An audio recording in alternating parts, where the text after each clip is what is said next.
Welcome viewer, I am Murugan S.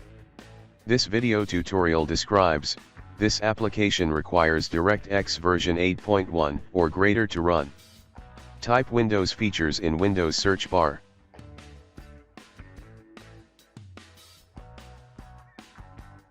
Click Turn Windows features on or off.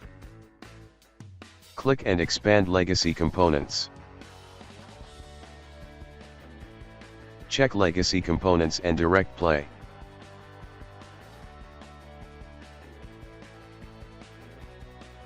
Click OK.